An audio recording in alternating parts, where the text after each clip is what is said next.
pero no en amplitud, porque esa constitución estaba cimentada sobre la base de cuatro grandes pilares, en lo que conocemos solo tres: el poder ejecutivo, el legislativo, el judicial, pero siempre se quedó fuera el municipal. municipal. Fíjense qué avanzada era la idea de Duarte de nación. Háblanos un poco de este manifiesto de constitución, si pudiéramos llamarlo así, que Duarte sometió. Bueno, Duarte concibió un esbozo, un borrador de Carta Magna, en el que las influencias de las sociedades que él conoció y estudió están muy presentes. Muchos entienden que está presente la influencia de la Constitución de los Estados Unidos, la Declaración de Filadelfia del 76, también las ideas liberales heredadas del proceso de la Revolución Francesa, y ese componente del poder municipal que resultaba un componente para la época en una sociedad como la nuestra sumamente novedoso, porque nosotros, ¿qué éramos en el 30, en el 40? Una sociedad que no sobrepasaba probablemente los 80.000 habitantes, con una ruralidad predominante, con un desarrollo urbanístico incipiente. Todavía los trillos o caminos rústicos heredados de la etapa colonial decían presente de una manera estelarísima en la comunicación de los dominicanos de la época de Juan Pablo Duarte. Sin embargo, haciendo provecho de su contacto con Estados Unidos, con España, en particular Barcelona, y también con el contacto con el mundo del libro, de la instrucción, pues Duarte concibe este proyecto. Un proyecto que estaba muy por encima de las posibilidades materiales de la sociedad dominicana de entonces, eso hay que decirlo. O planteado de una manera inversa, el nivel de desarrollo material de la sociedad dominicana del 40-44 no, no garantizaba el éxito de la puesta en práctica de las ideas constitucionales concebidas por Juan Pablo Duarte. Claro, eso no quiere decir que sean descartables 100%. Eso lo que quiere decir es qué tanto había estudiado Juan Pablo Duarte como para estar en capacidad de ponerse por encima de las posibilidades de desarrollo de este país y plantear a futuro el orden institucional que debía regirnos. Sí, Profesor, ¿qué influencia tuvo la familia de Duarte en sus ejecutorias, en su pensamiento, en su accionar revolucionario? Bueno, podríamos comenzar con su padre, que cuando se da la dominación haitiana, el inicio de Jean-Pierre Boyer en febrero del 22, un grupo de comerciantes locales y de origen extranjero llegó a firmar un documento en apoyo de aquel acontecimiento. Sin embargo, su padre no lo firmó, lo que quiere decir, o lo que permite inferir, que Duarte, que a la sazón, si nace en el 13, a la sazón pues tenía 9 años. Entonces sale del país rondando los 16, 17 años, es decir, que su preadolescencia y adolescencia, como dirían los psicólogos hoy, se da en un ambiente en que sus padres respiran el rechazo a esta dominación, haciendo la distinción de que eso no significa que Duarte fuera y su familia haitianófobos, es decir, que rechazaban todo lo que era haitiano, sino que simplemente entendían que eran dos sociedades con orígenes distintos, con características distintas, y que por tanto había que preservar el espacio de cada sociedad. Ese es un área de influencia posible. La otra tiene que ver con el respaldo sin condiciones que Duarte recibió para su proyecto de su familia. Eso es un detalle que probablemente no se repite en todo el proceso de emancipación de las colonias americanas, las colonias españolas en América, ni en la experiencia de Bolívar, ni en la experiencia de Martí, ni en la experiencia de ningún libertador de América está registrada una participación de tanta entrega, de tanta solidaridad como la expresada por los hermanos de Juan Pablo Duarte, por su padre, su madre, apoyándolo. Y estaba él tan confiado que ustedes saben que ya en la parte final del año 43, cuando en el proceso de la independencia estaban atados todos los cabos para la proclamación de la República, pero había problemas de tipo económico, había indisponibilidad de material bélico, pues Duarte escribe a Sánchez expresándole que estaba en disposición de vender los bienes que había dejado sus padres en aras de que esto se convirtiera en pertrecho para el proyecto revolucionario. Y no tuvo ninguna objeción por parte de ninguno de los hermanos para una decisión de tanta entrega, de tanto desinterés en este gran político, en este patriota, en este creador que fue Juan Pablo Duarte. De manera que sí, el ejemplo está ahí y debemos nosotros seguirlo con nuestras familias, apoyando a los nuestros. Amigos de Prensa y Salud, estamos conversando con el historiador Pedro Luis Martínez, profesor de Historia de la Universidad Autónoma de Santo Domingo, a propósito de conmemorar hoy el día del nacimiento del padre de la nacionalidad, Juan Pablo Duarte. Espero que sigan en sintonía y en unos momentos estamos de nuevo aquí en este su espacio, Prensa y Salud.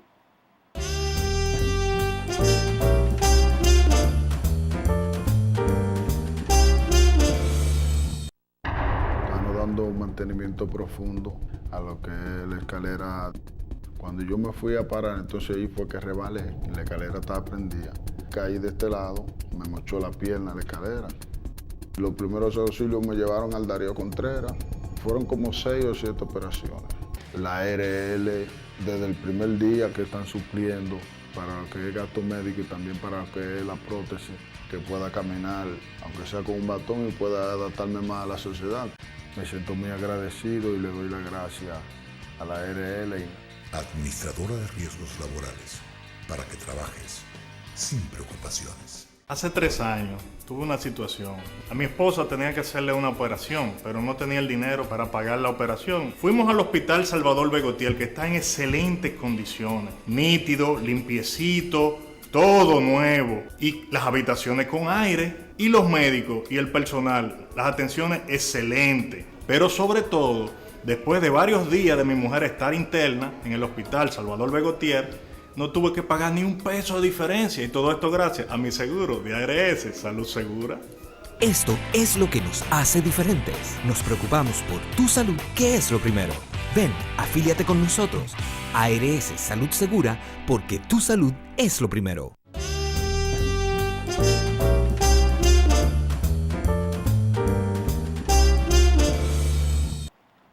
Estamos hablando acerca de Duarte. A propósito de su nacimiento, hoy el país lo celebra. Profesor Héctor Luis Martínez, quisiéramos que usted nos hablara un poco más, profundizara un poco más sobre el Duarte personal, porque del patriótico se habla siempre y mucho, pero ¿cómo era la vida social de Duarte? No sé, no hay ningún documento sobre eso. Hay interpretaciones. Juan Pablo Duarte regresa de Europa hacia 1832 y entre el 32 y el 38 desarrolla una vida social bastante activa para la época, ¿no? Asistía a las actividades sociales de entonces. Él fue padrino de muchas bodas. Bautismo, a eso voy. Bautismos, bodas. Pero en esas actividades, Duarte lo que busca es conectarse con el sentimiento de sus coetáneos, de sus contemporáneos, con relación a la situación política de intervención, de ocupación política que vivía Santo Domingo. Es decir, no se preocupa por llevar a cabo una vida social bastante activa en función de compartir simplemente, sino de asociar ese compartir con las posibilidades de captar dónde podía él sembrar con fertilidad la idea de la independencia, dónde podía confiar, y de esa manera, llegado el 38, entonces Duarte estuvo en capacidad de seleccionar a sus colaboradores más cercanos y de conformar el primer partido político dominicano, que para entonces, en una sociedad como la nuestra, era inconcebible utilizar el concepto de partido, pero él utilizó el que se usaba para la época, el de sociedad, y funda la Sociedad Secreta La Trinitaria. Una organización política que se concibe con el esquema de otras semejantes en Europa, pero que Duarte le da su sello personal, particular. Héctor Luis, dicen que las ideas libertarias de Duarte fueron justamente las vejaciones que sufrió durante su viaje a Estados Unidos y Europa. Ese es un mito muy socorrido, una frase muy socorrida. Lo que no sabemos es si es cierta. No, es que es imposible. Eso lo que busca es restar, disminuir la gran dimensión de la obra revolucionaria de Juan Pablo Duarte.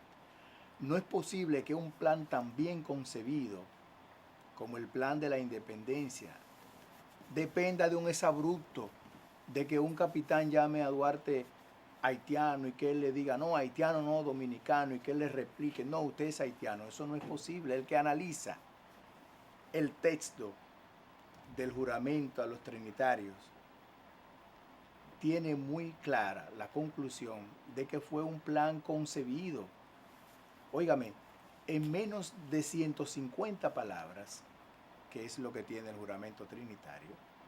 Juan Pablo Duarte presentó todo un proyecto de nación, sintetizando magistralmente 350 años de historia colonial que habíamos padecido.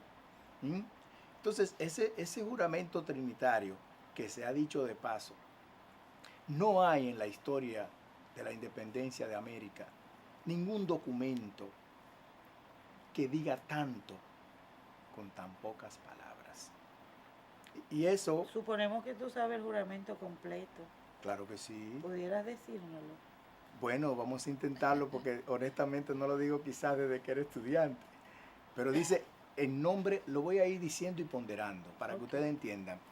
En nombre de la Santísima, Augustísima e Indivisible Trinidad de Dios Omnipotente. O sea, en esa primera parte, Duarte invoca la influencia de la religión católica, que tenía un gran peso y tiene un gran peso en la sociedad dominicana. Dice, juro en nombre de la Santísima, Augustísima e Indivisible Trinidad de Dios Omnipotente.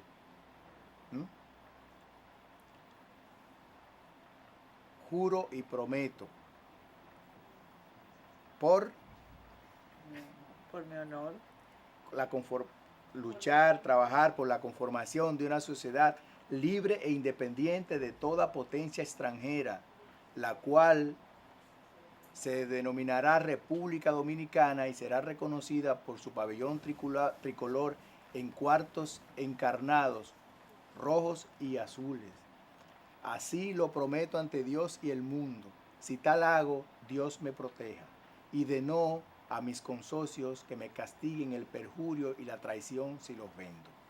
Ese es, con algunas fallitas, el contenido del juramento. Ustedes que trabajan en el área de la comunicación, lo primero que hay que trabajar ahí es la capacidad de síntesis de Duarte. La síntesis es la forma más alta de organizar el pensamiento. Duarte mostró un gran dominio de su idioma, sintetizando con tan pocas palabras su proyecto. Pero también delineó el lema que todavía está presente, Dios, Patria y Libertad. El símbolo patrio por excelencia, la bandera, está delineada. La tenemos aquí delante, exactamente, que la hemos puesto para engalanar el escenario y la pusimos aquí detrás también. Entonces, a donde quiero llegar es, por tu pregunta, que no es posible que un proyecto que incluso tú lo ves en los títulos, los escasos títulos que se conciben, todavía se tienen, de las obras que manejó y que trajo Juan Pablo Duarte y que mandaba a buscar Juan Pablo Duarte a Europa. Profesor. Como el caso, de una obra de un apellido Román, autor francés, donde habla sobre el arte de la guerra. Entonces este hombre se preparó para su proyecto. Sí, profesor, queremos que usted nos hable sobre la celebración del bicentenario del nacimiento de Duarte, que fue el año pasado, ¿no? Yo pienso que eso debemos tenerlo bien presente los dominicanos, como que se nos estaba olvidando. Pondérenos esa gran fecha de celebración, por favor. Bien, bueno, hoy estamos precisamente a 26 de enero. Hoy se cumple entonces, ya es fácil llevarle la cuenta a Juan Pablo Duarte porque hoy se cumple 201 años de su nacimiento. Si tenemos en cuenta que durante todo el 2013 fueron conmemorados los 200 años de su nacimiento. Fue una gran oportunidad.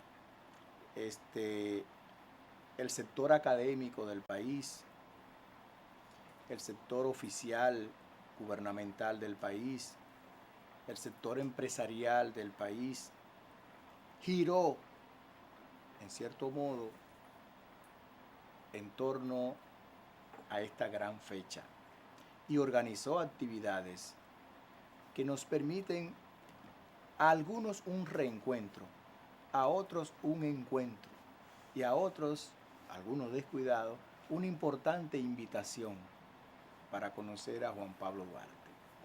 Ese bicentenario fue una gran oportunidad para desempolvar su práctica revolucionaria, para releer su producción. Fue una oportunidad para descubrirlo, los que no lo conocen, y también fue una oportunidad para tributos